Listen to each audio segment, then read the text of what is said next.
You are listening to the One Day at a Time Recovery Podcast. On this podcast, my guests share their stories of alcoholism, addiction, and how they recovered so that you can too.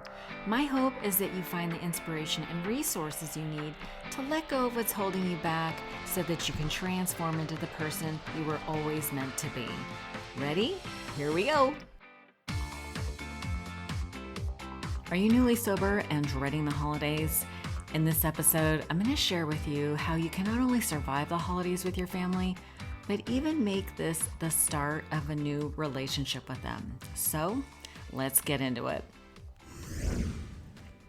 Welcome to the podcast. My name is Arlena, and I'll be your host.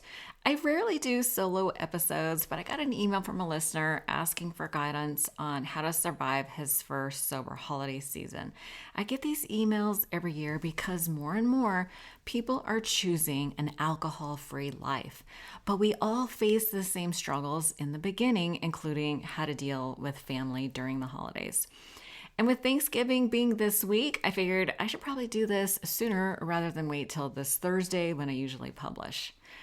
Okay, so the first idea I want to share with you is around dealing with people who really just push your buttons and get under your skin.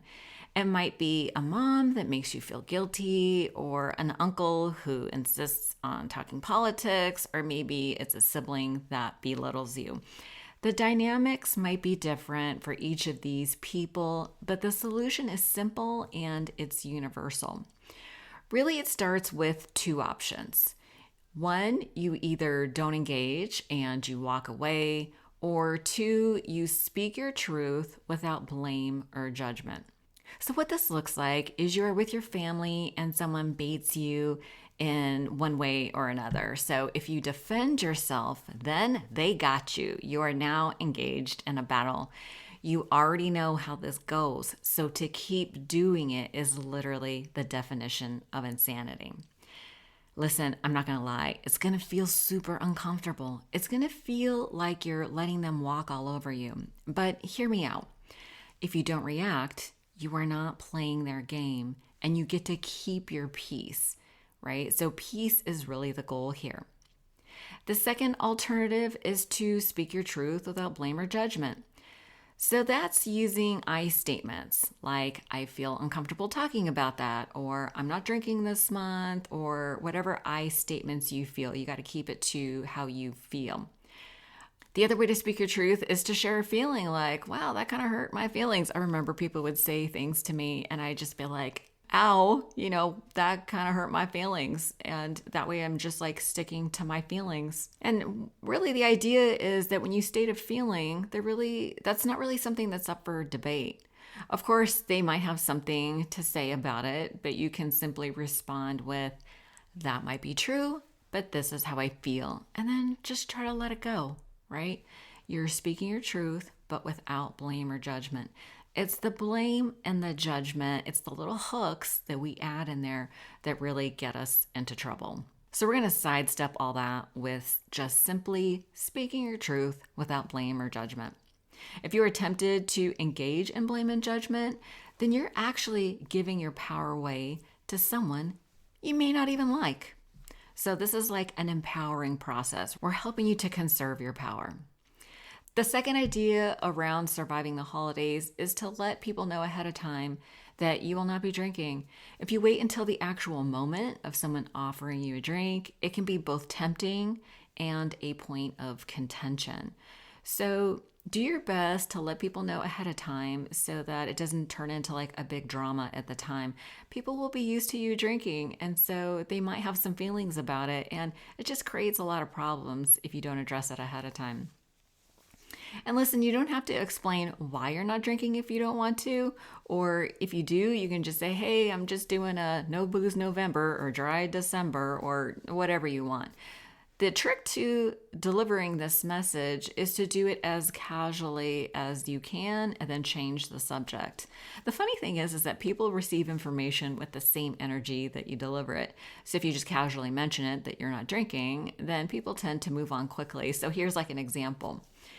You might say, here's an example of how you would say it in a way that might make people take pause. You say it like, so, just to let you know, I'm not drinking alcohol on Thanksgiving. Right? Like, I don't know how to say that with like the intensity of like shame, because I just don't have money anymore. But you could also say it like, hey, just to give you a heads up, I'm doing No Booze November. Did you want me to bring sparkling cider instead?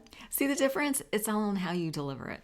The third idea is around having an exit strategy. If people are starting to get drunk or abusive, or you just want to leave, then leave. Make sure you drive yourself so that you can get out or have an excuse ready.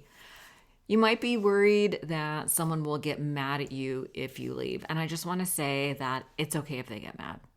This is not the time to be codependent. Your feelings are your responsibility and their feelings are theirs. Your safety comes before their comfort. The first holiday is always the toughest. It will get better moving forward because you're actually teaching people how to treat you. And it takes a lot of courage. Living a sober life takes courage in general, so take a moment to really acknowledge and appreciate yourself during this time. Be sure to ask for support when you need it, and as always, I am here to support you as well. If you need a little extra support during the holidays, you can book time with me on my calendar at soberlifeschool.com. You can also find me on Instagram at Arlena Allen. So I hope that gives you some practical guidance on how to handle some sticky situations. And until next time, I want to personally wish you and your family a happy holiday season. Be well, my friends. We'll see you next time.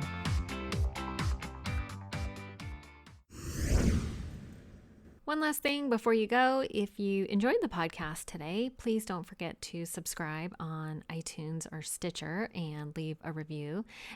Have a great day. Thank you so much for joining us.